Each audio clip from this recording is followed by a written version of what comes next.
Naam, karibu tena katika kipindi chako cha Sport Corner, na leo tutaenda kuangalia moja ya rekodi ambayo imewekwa na wachezaji waliowahi kupiga hat-trick katika kombe la dunia kwa ngazi za vilabu. Nitakuwa na mwanamchezo wangu nguli Hamza Mohamed akienda kutupangilia mchezaji wa kwanza mpaka wa sita walioweza kuvunja rekodi hiyo ya kupiga hat-trick katika kombe la dunia kwa ngazi za vilabu. Miongoni mwa wachezaji hao ambao walifanya ukatili wa kufunga hat-trick kwenye michuano ya klabu bingwa ya dunia ni pamoja na Pele ambaye alifunga hat-trick akiwa na FC Santos mwaka 1962, lakini baadaye rekodi ikawekwa na Luis Suarez akiwa FC Barcelona mwaka 2015.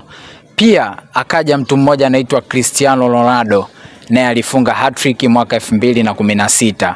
Gareth Bale akafuata akiwa na Real Madrid, alifunga hat-trick hiyo ikiwa ni mwaka 2018.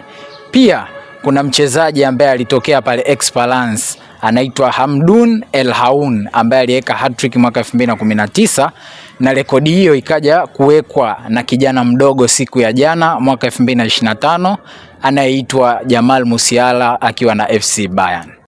Na hao ndio wachezaji sita walioweka rekodi ya kupiga hat-trick ndani ya kombe la dunia kwa ngazi za vilabu. Endelea kuifuatilia Sport Corner.